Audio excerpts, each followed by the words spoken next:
¿Alguna vez te has preguntado por qué tantos argumentos utilizados por las religiones parecen tan convincentes hasta el momento en que empiezas a analizarlos de cerca? Pues bien, hoy vamos a revelar las fallas ocultas detrás de los discursos más utilizados para justificar la fe organizada. Comprenderás por qué ciertas ideas sobreviven, no por ser ciertas, sino porque se han repetido durante siglos. Y lo más importante, aprenderás a ver las trampas lógicas que transforman las creencias en certezas incuestionables. Existen formas sutiles de manipular el pensamiento, y la religión, a lo largo de la historia, ha dominado este arte. En este vídeo haremos un recuento de las 15 falacias más comunes que sustentan el discurso religioso, desde las más evidentes hasta las más enmascaradas. Verás cómo cada una de ellas ha moldeado la forma en que millones de personas piensan, sienten e incluso temen cuestionar. Pero antes de empezar, piensa por un momento. ¿Y si la mayoría de los argumentos que defienden la fe no fueran más que trucos psicológicos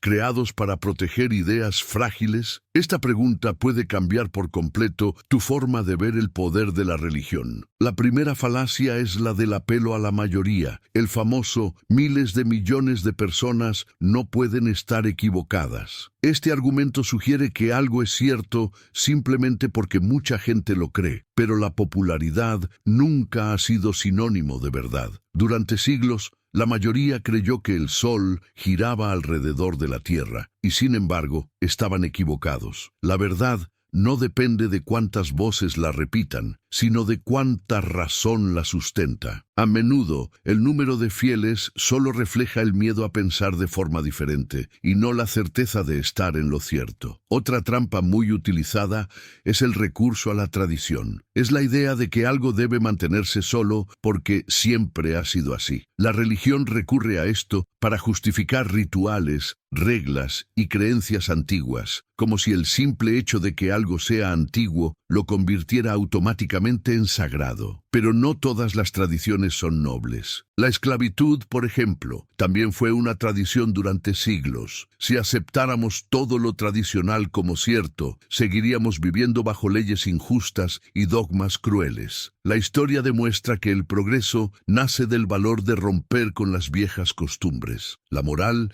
evoluciona cuando alguien se atreve a desafiar lo que se ha impuesto como inmutable. Y aquí surge una curiosa contradicción. Las mismas instituciones que predican la evolución espiritual son, a menudo, las que más temen el cambio. Cuando algo amenaza la comodidad de la fe, la tradición aparece como un escudo. Pero el tiempo es implacable con las mentiras disfrazadas de verdad, y tarde o temprano revela lo que se ocultaba bajo el velo de la devoción. Ahora imagina a alguien diciendo, o crees en Dios, o el mundo se convierte en un caos. Ese es el falso dilema, la idea de que solo hay dos opciones: la fe o la destrucción. Pero hay infinitos caminos entre creer y no creer. Hay sociedades enteras que viven en paz y prosperidad sin ningún vínculo religioso, y eso desmonta el miedo que sustenta este tipo de discurso. Si has llegado hasta aquí, quiero pedirte algo. Escribe en los comentarios la frase: la verdad no necesita mayoría. Así, sabré que eres una de las personas que aún cree que pensar por uno mismo es el acto más valiente que existe. El siguiente error común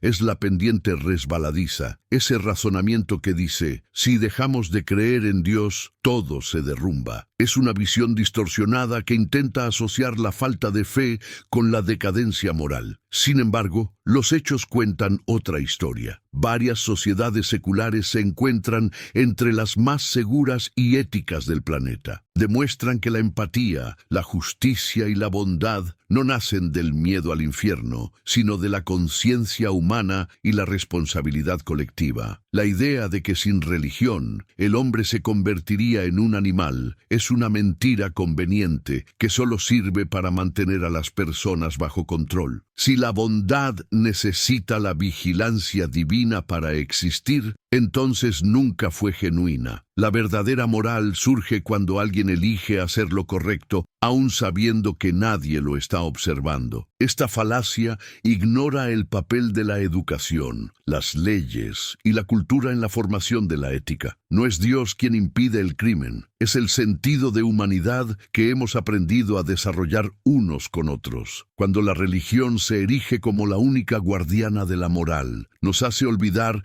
lo buenos que somos capaces de ser por nosotros mismos. Otra estrategia de manipulación es el recurso al miedo. Cree o sufre por toda la eternidad. Ningún argumento necesita amenazas para ser verdadero. El miedo es la forma más antigua de control, y el infierno, la metáfora más eficaz jamás creada para acallar las dudas. Pero obligar a alguien a creer mediante la amenaza del castigo no es fe, es coacción disfrazada de devoción. La religión que enseña el amor a través del terror se contradice a sí misma. La fe solo tiene valor cuando nace de la libertad y no del temor a ser castigado. En el fondo, el miedo es el precio que se paga por no permitir que el pensamiento camine solo. Y así llegamos a la razón circular, quizás una de las más ingeniosas. Dice, la Biblia es verdadera porque está escrita en la Biblia. Es como usar una regla torcida para demostrar que una línea es recta. Un argumento solo se sostiene cuando puede demostrarse fuera de sí mismo. Cuando todo gira en torno a la misma fuente, el razonamiento se convierte en un laberinto sin salida. Esta falacia no solo aparece en textos religiosos, sino en cualquier sistema que se niega a ser cuestionado. Es el tipo de lógica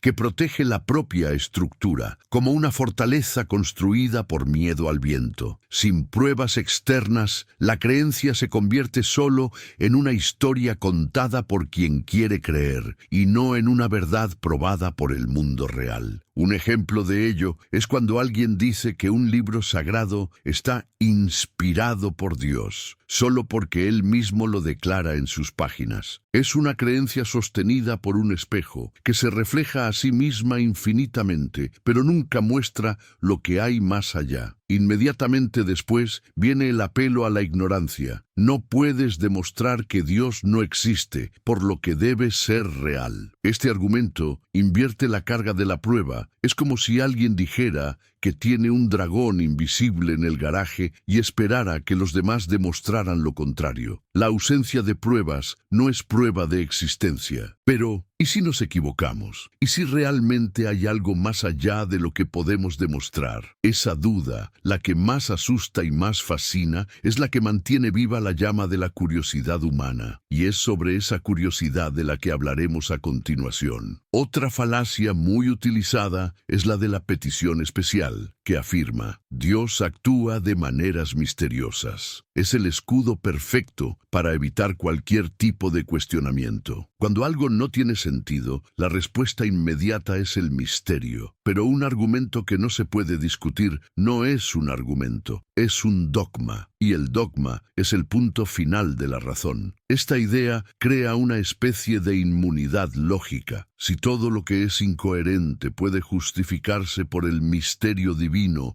no hay nada más que explicar. Imagina si la ciencia adoptara el mismo método. Cada descubrimiento requeriría solo fe y no esfuerzo, investigación o prueba. La diferencia es que la curiosidad humana evoluciona cuando se niega a aceptar lo inexplicable como respuesta definitiva. La fe no tiene por qué ser enemiga de la razón, pero cuando se apoya en esa excusa, se convierte en un obstáculo. La honestidad intelectual exige el valor de decir «no lo sé» y no la cobardía de ocultar lo desconocido detrás de frases bonitas. Es el no saber lo que impulsa la búsqueda del conocimiento. A continuación viene la apelación a la autoridad. El clásico «un gran teólogo dijo que Dios existe, así que debe ser verdad». Pero la verdad no depende de quién habla, sino de lo que se dice. Incluso los nombres más importantes de la historia se han equivocado, incluidos los que decían guiarse por la fe. Cuando Galileo desafió a la Iglesia afirmando que la Tierra giraba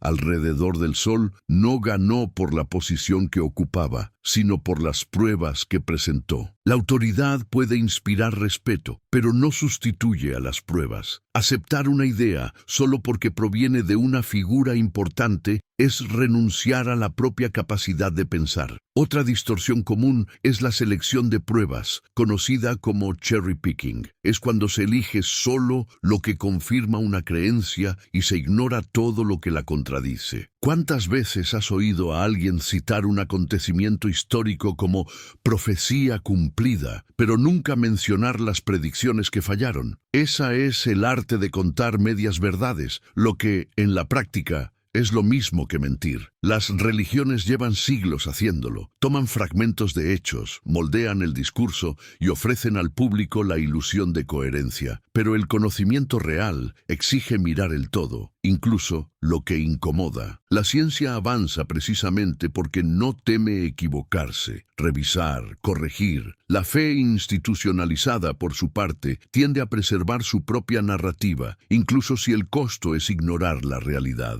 Elegir lo que conviene es el camino más corto para engañar y el más largo para aprender. Cuando alguien señala solo las coincidencias que favorecen su creencia, lo que está haciendo es pintar un blanco alrededor de la flecha después de que ya ha sido lanzada. Y aquí es donde entra otra falacia peligrosa, el ataque personal o ad hominem. En lugar de refutar un argumento, se ataca a quien lo ha dicho. Los ateos son arrogantes, los escépticos no tienen moral, quien duda es enemigo de la fe. Son frases que sustituyen el razonamiento por la ofensa, y lo peor es que funcionan, porque desvían la atención de lo que realmente importa, la verdad del argumento. Pero, ¿y si el ataque no viniera del otro sino de dentro? ¿Y si la propia mente, acostumbrada a creer, se volviera contra ti cuando empezaras a dudar? Esa batalla interna entre el miedo y el razonamiento es lo que separa la creencia ciega de la verdadera libertad intelectual. La siguiente falacia es la del tirador de Texas, una metáfora que describe la manía de crear sentido donde solo hay coincidencia. El argumento dice: mira cómo el universo está perfectamente ajustado para la vida, solo puede haber sido planeado por Dios. Pero esta visión ignora lo obvio. La inmensidad del cosmos es, en su mayor parte, hostil a la existencia. Lo que llamamos perfección es, en realidad, el resultado de una pequeña fracción de condiciones favorables dentro de un caos casi infinito. Es como el tirador que dispara contra el granero y luego pinta el blanco alrededor del agujero del disparo, afirmando que fue un tiro perfecto. La ilusión de precisión surge después del hecho, no antes. La vida se ha adaptado al universo, no al revés. Utilizar la propia supervivencia como prueba de diseño es confundir la coincidencia con el propósito. Esta falacia se alimenta de la necesidad humana de encontrar significado en todo. Tememos al azar porque nos recuerda lo pequeños que somos. Pero el verdadero encanto del universo reside precisamente en su imprevisibilidad, en la danza cósmica que tiene lugar sin guionista, pero que, aún así, nos permite existir. Luego viene el error, una sutil distorsión que mezcla conceptos diferentes para parecer profunda. Es cuando alguien dice: la ciencia no lo explica todo, por lo tanto, la religión debe llenar los vacíos. El problema es que la ciencia y la religión hablan de realidades distintas. La ciencia busca comprender lo natural. La religión intenta lidiar con lo sobrenatural. Usar una para validar la otra es como intentar demostrar la existencia de fantasmas con un termómetro. Cuando confundimos las fronteras entre la fe y la razón, dejamos espacio para la manipulación. Y es precisamente en ese terreno nebuloso donde el no sé se mezcla con el Dios quiso así, donde las creencias cobran fuerza. Otro error recurrente es la falsa relación causal, o el famoso post hoc ergo propter hoc. Es el razonamiento de quien dice: recé y luego conseguí el trabajo, así que fue un milagro. Correlacionar dos eventos no significa que uno haya causado el otro. El hecho de que algo suceda después de otro no prueba que el primero sea la causa. Sin embargo, a la mente humana le encanta crear historias lineales. Es la forma que encontramos para dar sentido al caos de la vida. Miles de personas rezan y no obtienen lo que piden, pero estos casos rara vez se mencionan. Las excepciones se ignoran y los aciertos aislados se convierten en pruebas de la intervención divina. Así nace el mito de la eficacia de la oración. Pero si el resultado depende de la voluntad de una fuerza invisible, entonces no es posible llegar a ninguna conclusión. Llamamos milagro a lo que aún no podemos explicar y a menudo ni siquiera lo intentamos. Este fallo de razonamiento alimenta el consuelo emocional de la fe, creer que hay alguien al mando. Es reconfortante imaginar que el destino está guiado por un plan y no por el azar. Pero la madurez espiritual quizá consista en aceptar el misterio sin necesidad de convertirlo en dogma. Y aquí es donde surge la falacia final, la más recurrente y persistente de todas, el Dios de los huecos. Cuando no sabemos algo, la respuesta inmediata es, fue Dios. Esta tendencia nos acompaña desde la antigüedad,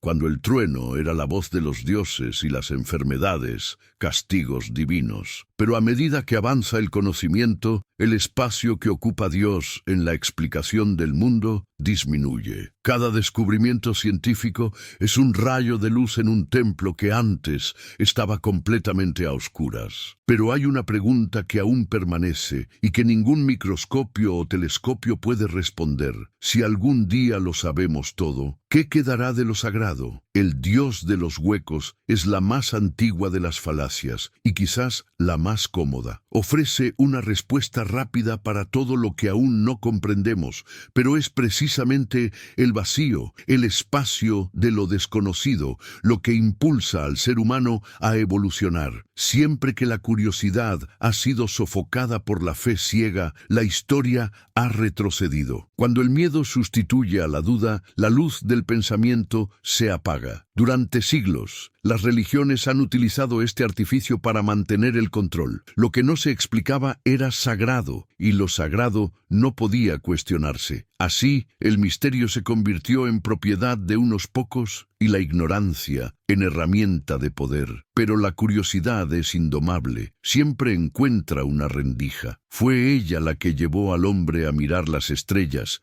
a curar enfermedades, a desafiar lo imposible. No hay nada más humano que dudar. La duda es el terreno fértil donde germina el conocimiento. El problema es que muchos confunden la duda con la falta de respeto, y esa confusión es cultivada por quienes temen perder el dominio sobre las conciencias. El Dios de las lagunas transforma la ignorancia en argumento y el miedo en certeza. Es la rendición del pensamiento ante la incertidumbre. La fe que necesita tapar agujeros es una fe frágil, construida sobre el miedo a descubrir. Pero, ¿y si la verdadera espiritualidad no estuviera en las respuestas, sino en la búsqueda? ¿Y si lo que llamamos divino fuera en realidad nuestra propia capacidad de preguntar? Al comprender estas falacias, nos damos cuenta de algo inquietante. Gran parte del discurso religioso no sobrevive sin ellas. Son trucos del lenguaje, moldeados a lo largo de los siglos para mantener a las personas atrapadas en una estructura de autoridad. Y cuanto más antigua es la creencia, más refinadas se vuelven las estrategias. El miedo, la tradición, la autoridad, todo se mezcla en una trama emocional que atrapa incluso antes de convencer. Desenmascarar estas fallas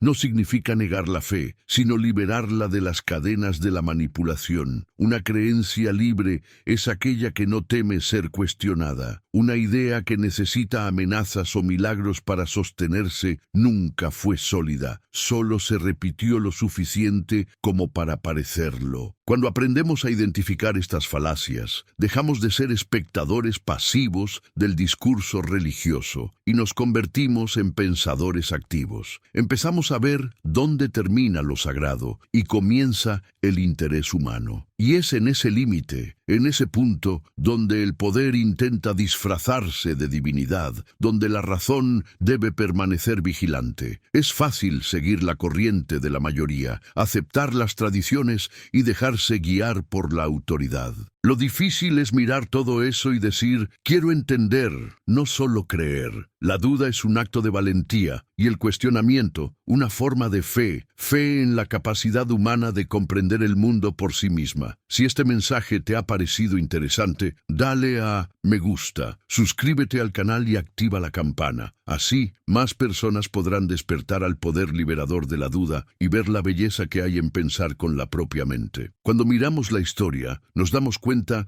de que el poder de las falacias religiosas va mucho más allá de la lógica. Moldea sociedades enteras. Detrás de cada dogma hay una intención humana: controlar el comportamiento, definir roles, limitar preguntas. Y lo más curioso es que todo esto se hace en nombre de la verdad. El discurso religioso ha aprendido a usar la emoción como escudo. Transforma el miedo en devoción, la culpa en obediencia y la ignorancia en virtud. Estas estrategias no son fruto del azar. Se han perfeccionado a lo largo de los siglos, se han probado y se han transmitido como parte de la propia estructura de poder. Cuando se dice que la fe es una virtud, lo que realmente se está diciendo es: no pienses demasiado, porque pensar es peligroso para quienes se benefician de la creencia. La duda se ve como una amenaza y el cuestionamiento como un pecado. Pero hay una paradoja fascinante en todo esto. Las mismas instituciones que afirman ser mensajeras de la verdad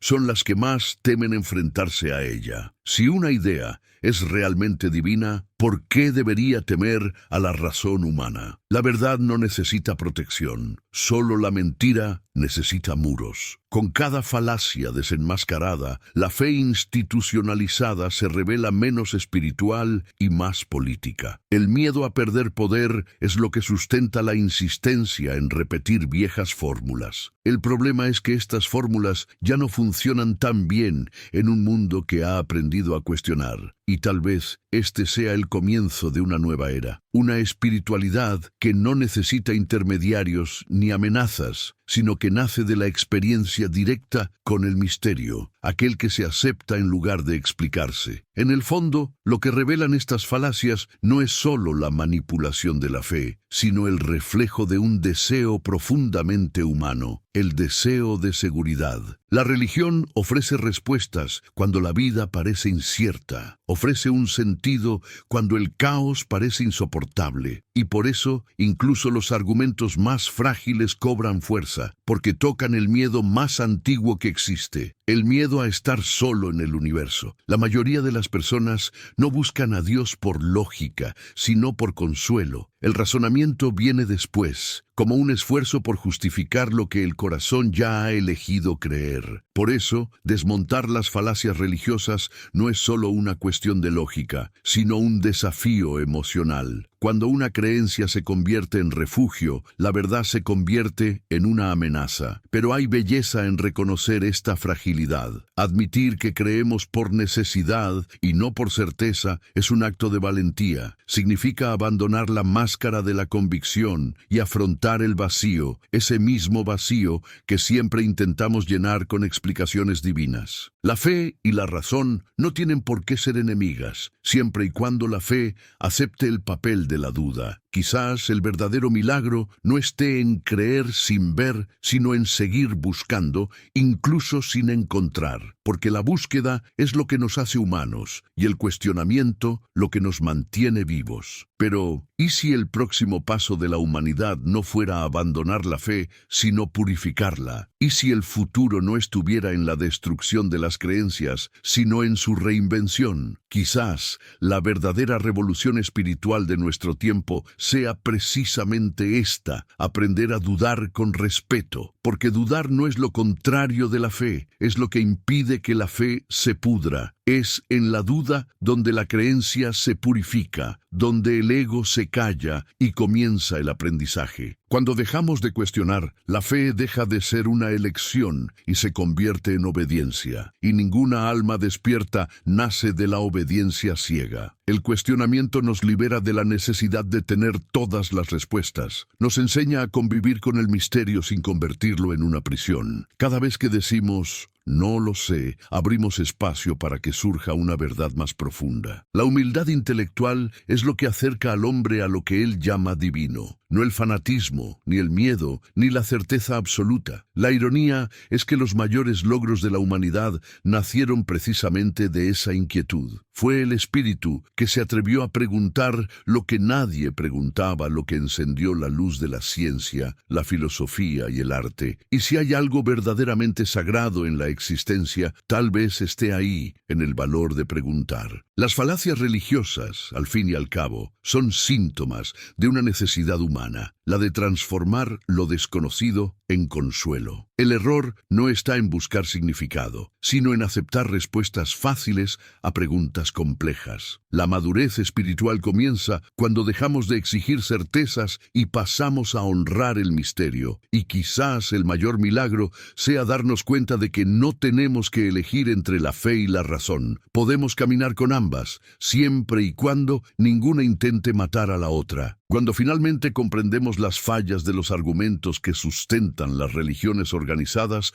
no es la fe la que muere, sino la ilusión la que se desvanece. La verdadera fe no teme al examen, porque está hecha de experiencia, no de dogma. No necesita ser impuesta, porque florece naturalmente donde hay honestidad. Cuestionar no es un acto de rebeldía, sino de madurez. Es el gesto de quien no acepta ser manipulado, de quien prefiere el peso de la verdad al confort de la mentira. El cuestionamiento es el antídoto contra la ingenuidad espiritual, y también es el puente entre lo sagrado y lo humano. Al reconocer las falacias, nos volvemos inmunes a la manipulación y libres para elegir lo que realmente tiene sentido. A partir de ahí, la fe deja de ser una prisión colectiva y se convierte en un viaje personal. Y en ese viaje, cada respuesta importa menos que la sinceridad de la búsqueda. Así que, si este vídeo te ha hecho reflexionar, si de alguna manera ha despertado en ti el deseo de pensar de forma diferente, comparte este mensaje. Haz que más personas se den cuenta de que el poder de la fe no está en creer en todo, sino en tener el valor de dudar, porque al final siempre es la duda y nunca el miedo lo que nos acerca a la verdad.